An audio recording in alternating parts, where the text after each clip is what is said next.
Yo, did you place a lunch order and not send me an email? I sent you the email. Bro, this you know how hungry I get. Cut to my promo. What promo? Yeah, cut to my promo. You know, there's lines you don't cross. You don't mess with family. You don't throw your own flesh and blood under the bus. And you sure as hell don't accuse your brother of skipping you on a lunch order. You think I forgot that? You think I don't remember the way you called me out in front of the whole crew? Like I was some kind of afterthought? Like I didn't matter? I didn't forget you. You were left out. You were left behind. While you were whining about your damn chicken sandwich, I was in the gym. I was in the ring. I was in the trenches, grinding, sweating, bleeding, getting ready for the biggest fight of my life. The first ever Cubano street fight at WrestleMania. What is a Cubano street fight? Just like a regular street fight. I just put Cubano in there because we're Cuban. Like it. This ain't about food anymore. This is about respect. This is about you looking at your little brother and not seeing a threat. I ain't in your shadow. I'm not just fighting my brother at WrestleMania. I'm fighting the man who doubted me. The man who thought lunch was more important than loyalty. Speaking of loyalty, you might want to get a paternity test on your son. Or should I say, my son. Wait, are you saying that my son is actually your... Well, then we should do a custody match. Yeah, well, we'll go ahead and we'll dangle the papers and everything. We could make this a custody Cubano street fight. It could be... No. Look, I may have taken it a little too far there, but I'm not ready to be a dad. I just said that to hurt you. Like, I definitely do not want any custody. I'm just saying, we could really settle this and be done. Yeah, nothing like that. Okay. Dude, whoa. Oh, you know what? I just found the email. I missed it, man. I'm sorry. Cool.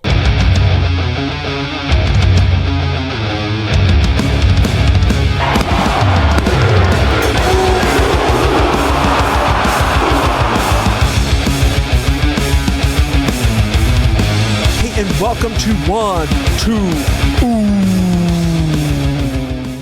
And we are talking sibling rivalries today. You know, even the closest of families can sometimes let things get the best of them when it comes to blows in the ring. And that's happened 3 times for us at WrestleMania, where we had WrestleMania 10 with Bret Hart versus Owen Hart, WrestleMania 25 where Jeff Hardy took on Matt Hardy in an Extreme Rules match, and then just recently at WrestleMania 40 where we had Jey Uso versus Jimmy Uso. And I'm going to sit here and tell you which ones I thought were great matches and which of those were a potential 1-2. Ooh. So let's jump into it. I'm going to start with the match I liked the least of the 3. And no shocker there, but I'm going with the Jey and Jimmy Uso match. I rewatched this one, and the one thing I'll report that I'm happy about is it wasn't as bad as I remember it being, but it's a rough match. I think overall the build to this match was really good, with Jimmy screwing Jey over a couple times, and you know, these two have been such a legendary tag team for so long and had so much success. I probably built up in my mind that this match was going to be just unbelievable. Both the brothers are pretty good performers on their own, so putting them together in the ring, I really thought we were going to see something special here. And instead, I think I saw about 741 super kicks. I'm exaggerating, but yeah, it was just a super kick fest. They did have some moments in the match where there was a lot of talking and kind of Jey and Jimmy yelling back and forth at each other. And the question of the whole match was which brother was going to be able to pull the trigger and take the other one out. And I got to be honest with you, this match just didn't hit for me. And I think part of the problem was that story piece in the middle because it just slowed the flow down so much. And these two don't typically fight that style of match. So it just felt so weird and out of place. And ultimately, I don't think I'm alone in saying this one did not deliver. It was a big 1-2 ooh for me because the build was so good. and the match really dropped the ball. It dropped this ball so bad that we put Jimmy back to being a babyface and back with Jey Uso. Now, the Bloodline story is still, I think, one of my favorite stories in the WWE right now. Well, it was one of my favorite stories. So it was really disappointing to see this match. Watching it back again, still just as disappointing, but happy to see both brothers doing well right now in their current solo career, except for Jimmy, I guess, getting stomped out by Gunther the other night. I guess that's not a positive. Jumping into it, we'll move to my second match, and this one also was a 1-2 ooh for me. It's got to be WrestleMania 25 with Jeff and Matt Hardy, and it kills me to say this because Jeff Hardy is so good. The Hardy Boys are so good. But this match just... it's not a bad match. That's what I'll say. It's not terrible, but man, I almost wish they didn't make it an Extreme Rules match. I almost wish this match was just a regular singles match, but it was pretty much Jeff coming out to the ring. You know, you have the story build up to it with Matt doing all this terrible stuff to Jeff. You find out everything that's been going wrong for Jeff was all done by Matt. Matt insinuates that he burned down his house and took his dog out and all that stuff. And then, you know, Matt comes to the ring, Jeff comes to the ring, lots of energy, looks like it's going to be good. And Jeff is just putting a beating on Matt Hardy most of this match. But they spent a lot of time just hunting for different weapons underneath, and it was like tough for me to really get into it. I almost would have preferred just seeing a normal match. And I mean, there's a couple spots in this one where, you know, there's stacked tables and, you know, Jeff does a splash off it with Matt in the middle, sandwiching him in it. Overall, though, the flow of the match wasn't my favorite.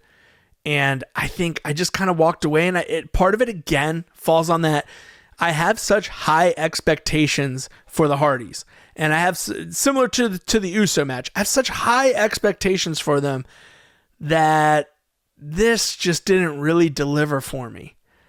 And it's, again, like, you're not going to be angry for watching it, but I really felt like it was a 1-2 ooh, because these two are great. They have such good careers.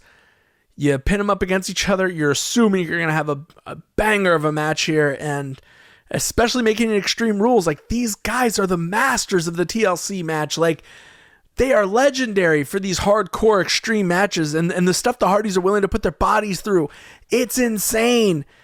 And this just fell kind of flat. But I will say the ending of this match is awesome if you haven't seen it.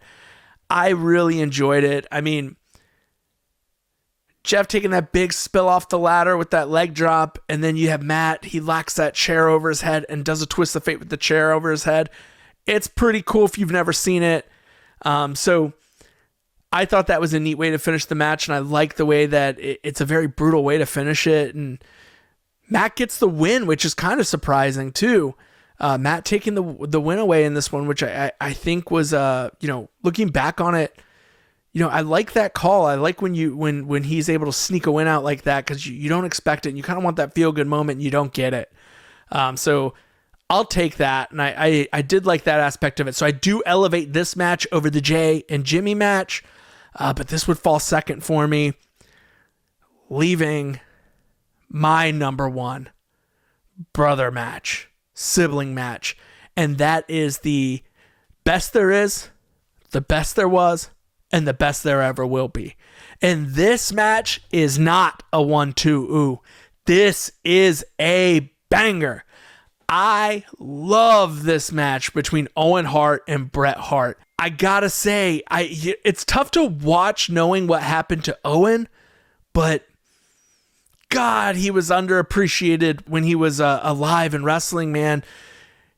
His work just in this match is so good. They both know it just almost instinctually what to do, how to react, and they're natural. Like, it just seems so natural to them, and everything they do looks so real. But throughout the whole build to this match, I think they built it perfectly, where you have Bret, who doesn't want to fight Owen. Everyone's pushing this storyline of, Bret's better than Owen, Owen's better than Bret. Who's the better brother? Bret doesn't want to find out. We're not going to tear our family apart by fighting. And then, of course, Owen Hart betrays him after a tag team match, setting up this match to lead off WrestleMania. And it's an interesting situation in this WrestleMania because not only is Bret opening the show against Owen, but later that night, he's going to face the winner of Lex Luger and Yokozuna. So it's really cool the way they set the whole thing up. But they're going to kick off the night. Bret, Owen come to the ring like true pros.